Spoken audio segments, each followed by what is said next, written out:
Hello there, Central Baptist Village friends. My name is Teresa Dewey.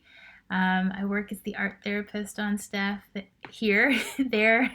I'm in my home, obviously, right now. I'm actually in my 5-year-old son's bedroom, so you might see some stuffed animals kind of poking their heads around, or he might traipse in and out during this video. But I wanted to share with you a way to make a simple craft project today out of stuff that hopefully you'll have in your room or you could get pretty easily.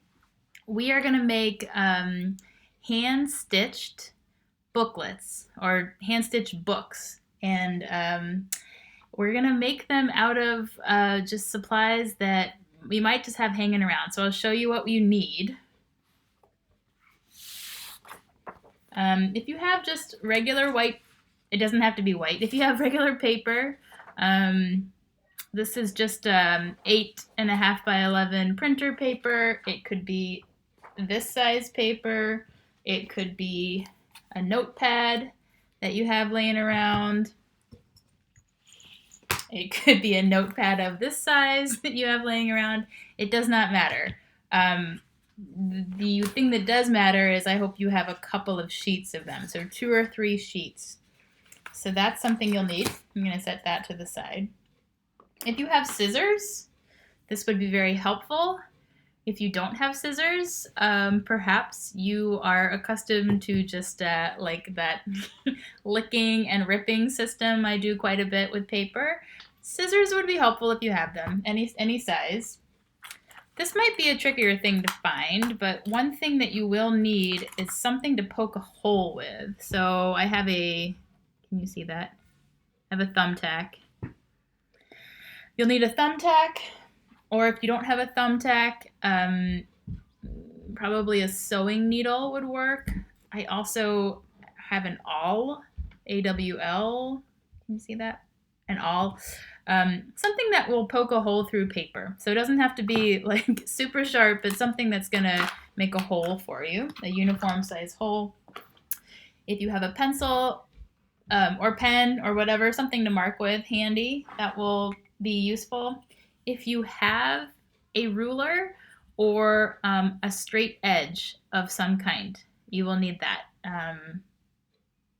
Again, it depends on how exact you want to get. So if you're like doing the licking and ripping like I might have done, you might not care about a straight edge so much, but something that makes some bit of a straight edge.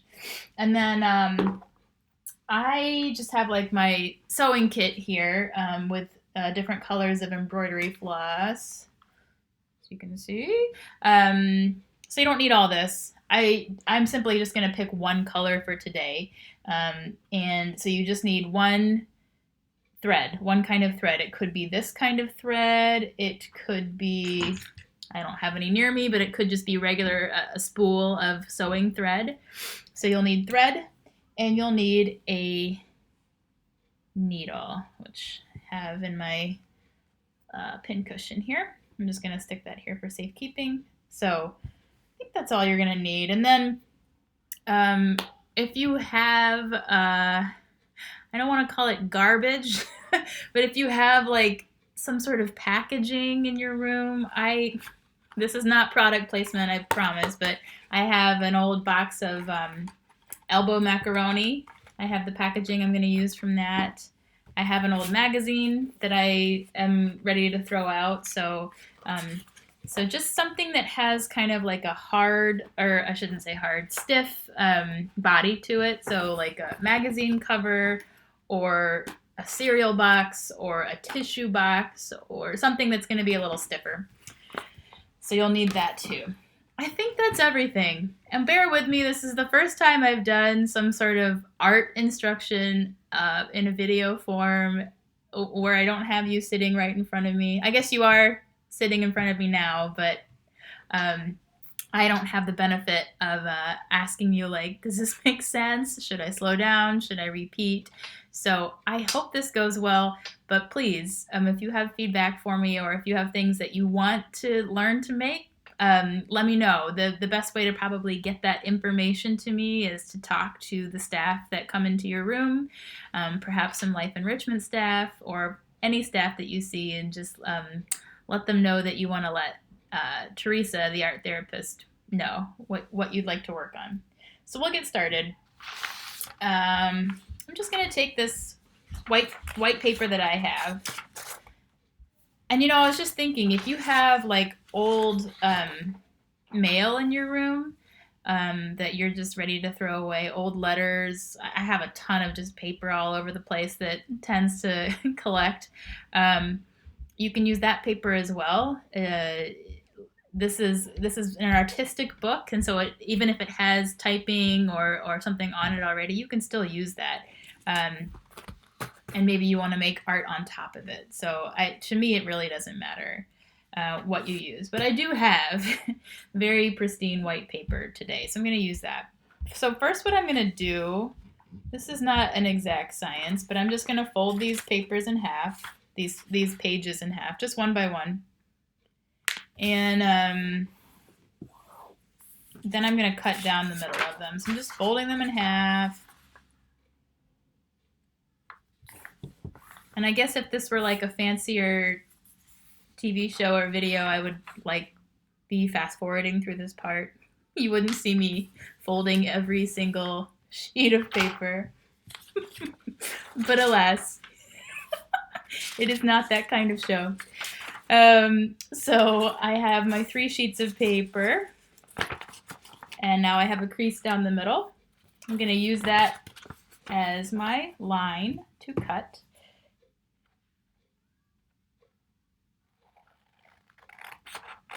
I don't know if you ever watch any of those like crafting videos or art videos, where they do the time lapse and they edit quite a bit of this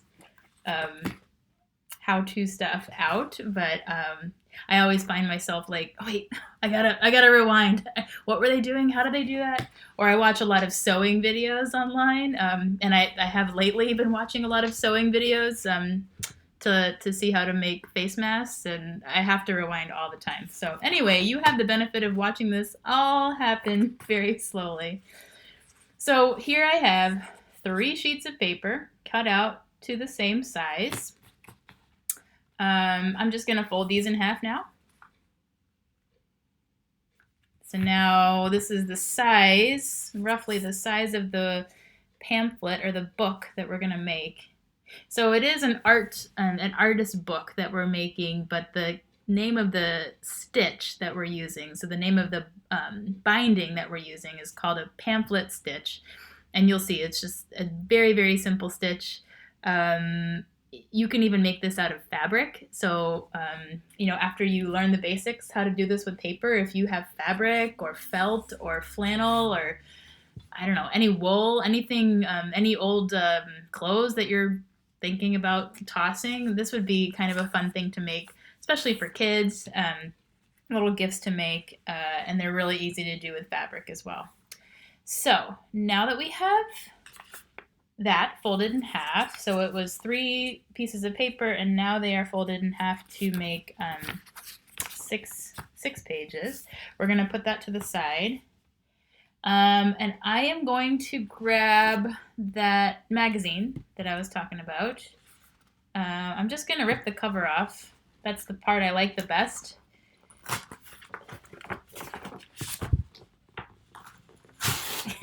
Okay. I just like the colors on here. They're so bright. So I am going to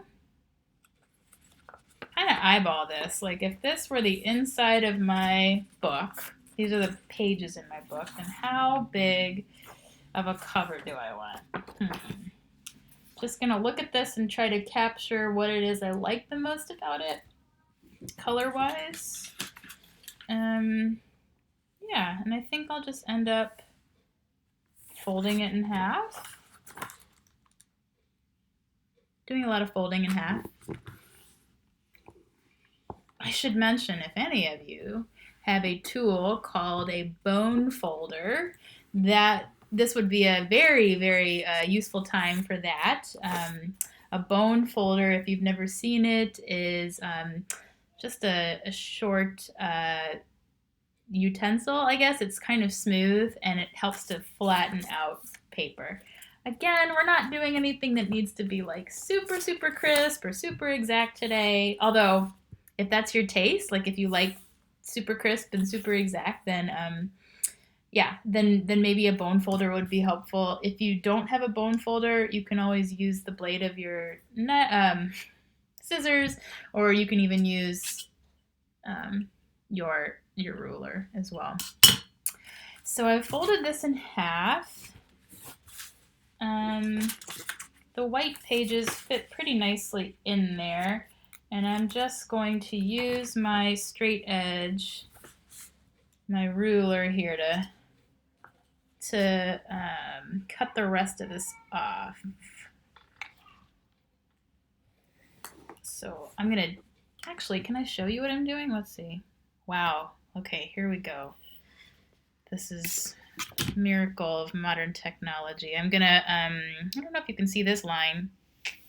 I just left like a little bit of an overhang here, maybe half an inch, and I'm gonna do about a half an inch on this side. Okay, and then where do I want to cut this? Maybe I just want a half an inch on this side, so. Okay, now I'm just gonna cut all these lines that I made. And the point is just I want this to be roughly the same size as my white paper, with a little bit of an overhang, just like a book would have, right? Like any book that you have, the cover is always slightly bigger than the pages.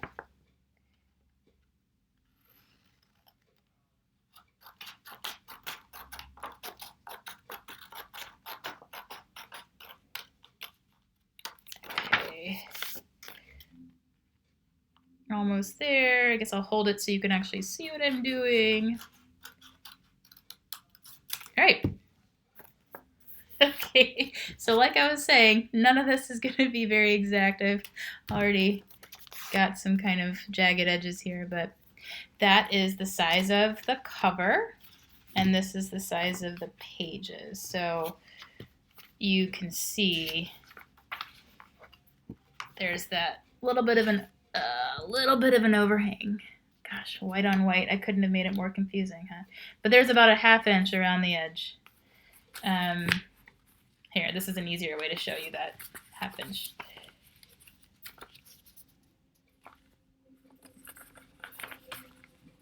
There is about a half an inch all the way around the edge there. Yeah, okay. So obviously it's a book, so the pages are gonna go on the inside here.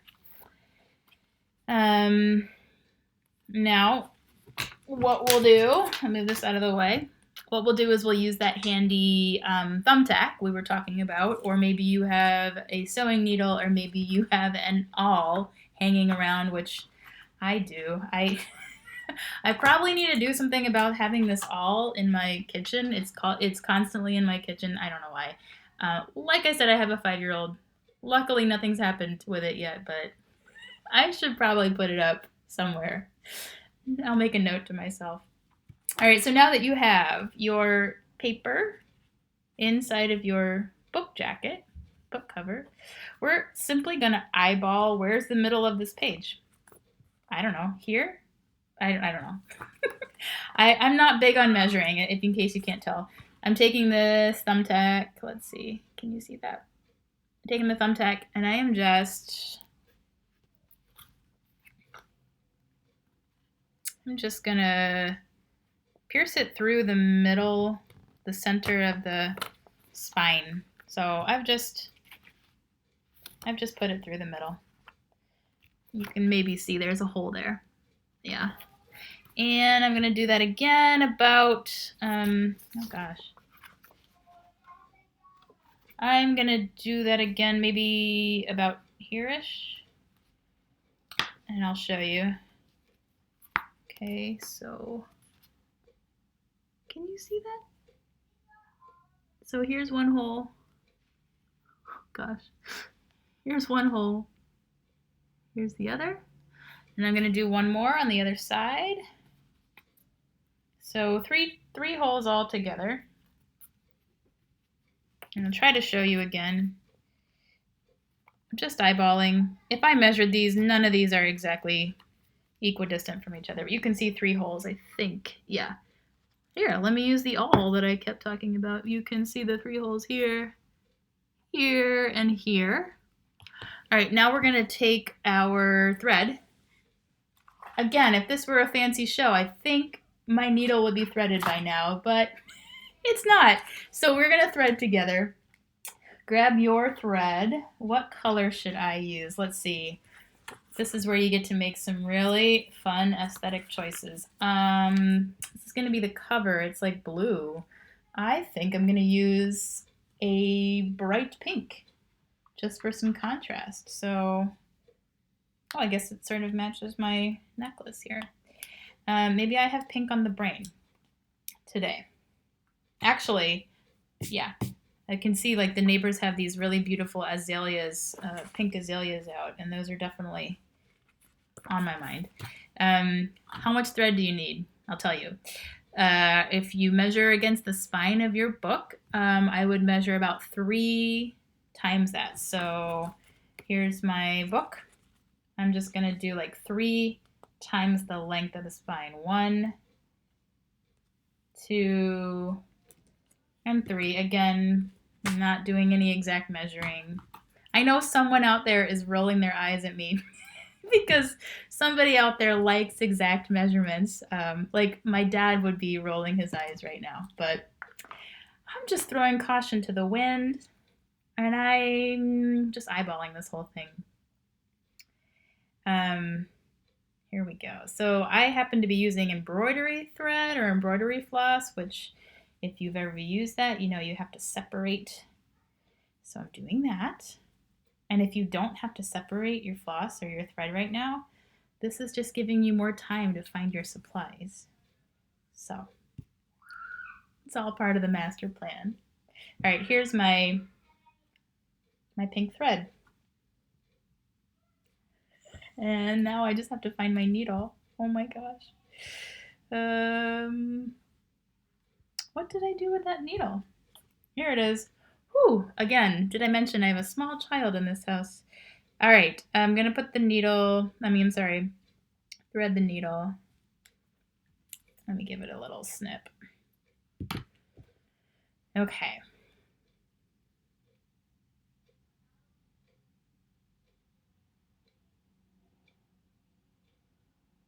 Okay. So you don't have to tie a knot or anything, just leave the thread the way it is. There's 2 ways you could do this. So we're gonna start with one way that I prefer. And that would be entering through the inside of the book. So make sure your holes are all lined up here. We're gonna enter through the inside of the book first. Here we go. Yeah, just putting it straight through. Pull, pull, pull, but leave like, I don't know, maybe a 2-inch tail. There you go. Is that 2 inches? That's good. Leave about that much. So now your needle's on the outside. Go into one of the other holes. Doesn't matter which one. And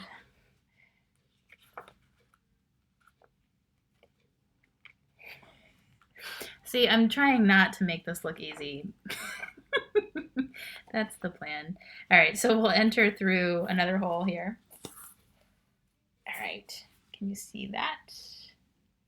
Just come through. All right, so this is our original where we entered through the center. We're leaving that 2-inch, maybe that's a 3-inch. Let's leave a 2-inch tail. I'm taking this, a needle, and I'm going all the way to the last hole, so the opposite hole. And sending it through. Here it comes. All right, and then all we have left to do is go right back in the center hole again. And I can show you this again. This won't be the only time. All right, there we go.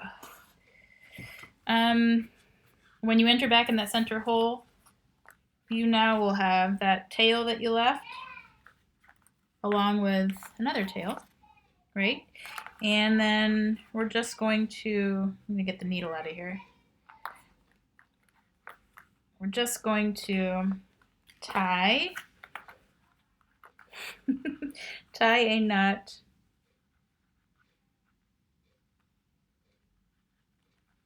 Perhaps I could do it this way. Can you see if I do? Yeah. I'm just going to tie a knot. I've tied, let's see, tied it once. I'm going to tie it maybe 3 times.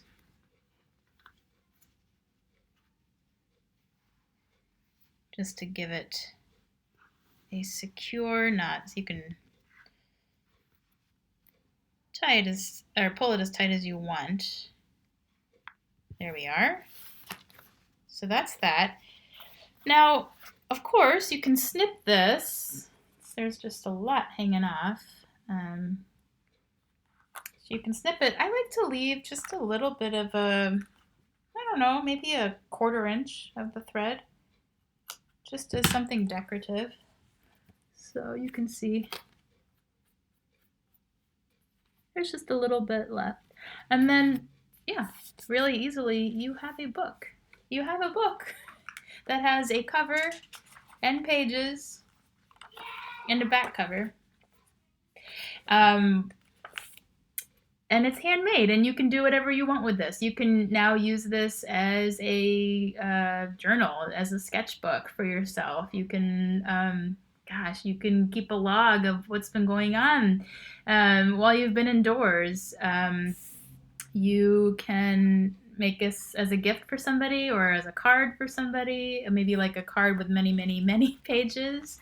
So the possibilities are endless. And then if you used paper that's not white or, you know, like not blank on the inside, then you can certainly like color over it. So I think there's a lot of things you can do. You can paint over it. You can collage over it. So let your mind run wild here about what you could do. So I promised you I would show you that stitch again.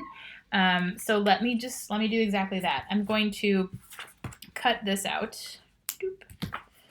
Okay, so cutting the thread, pulling the knot out.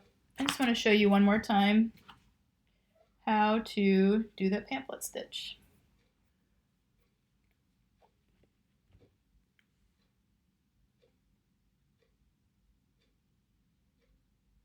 So you get to watch me thread a needle again. Thank you, friends, for joining me for this.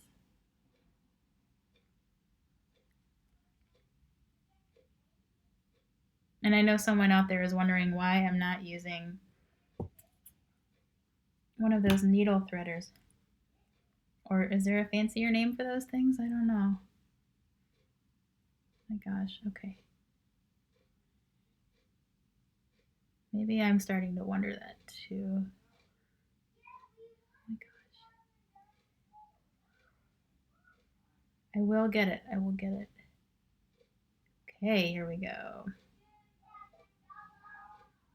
Again, I'm just giving you more time to find your own supplies.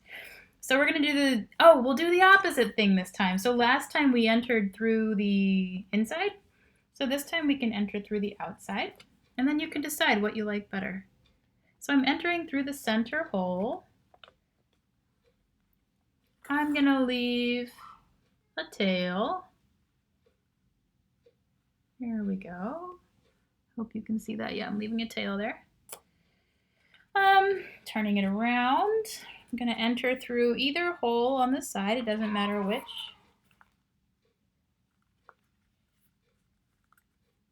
Okay. Oops.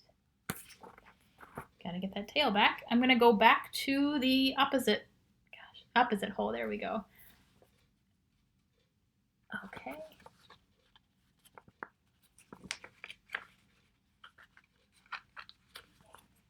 And through, and the only place we have left to go is back through this center hole. Okay. All right. Something happened here. Okay, there we go. Didn't want to Didn't want to come for the last bit of the ride. So what we have here now that we started on the outside is we have the tails on the outside. So that means our knot will be made on the outside. I have the two tails here. I'm going to tie it, oh gosh, just got so tangled. I'm going to tie it 3 times. So 1,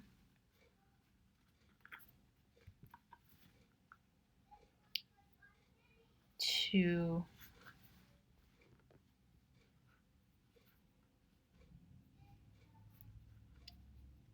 3. That's a nice knot. Nice knot. And then again, you can trim it as much as you want. I'm just gonna leave a little, like maybe 1/4 inch. Yeah, 1/4 inch there. Okay, so same deal.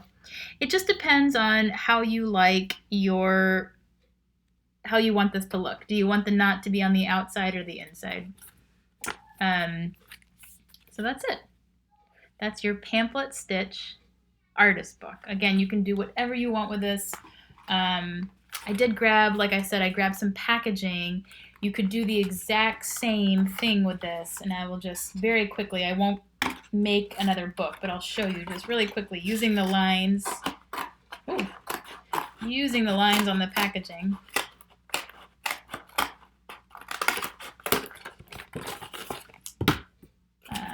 You can create a book jacket as well. So maybe, yeah, maybe you have a cereal box or a Kleenex box, or somebody sent you a package recently. So if I were to take this elbow macaroni box and make a book out of it, this is what I would end up with. Yeah, and you can see I already creased it once, so I might not actually do this, but let's say I were a really big fan of pasta, which I'm not going to lie, I am. I could make myself a little booklet out of the paper. So, you know, same sort of deal. I would cut the paper down to size. I'd probably cut it a little bit smaller. I don't know if you can hear my son in the background yelling at the cartoons he's watching, but that's what we're dealing with over here.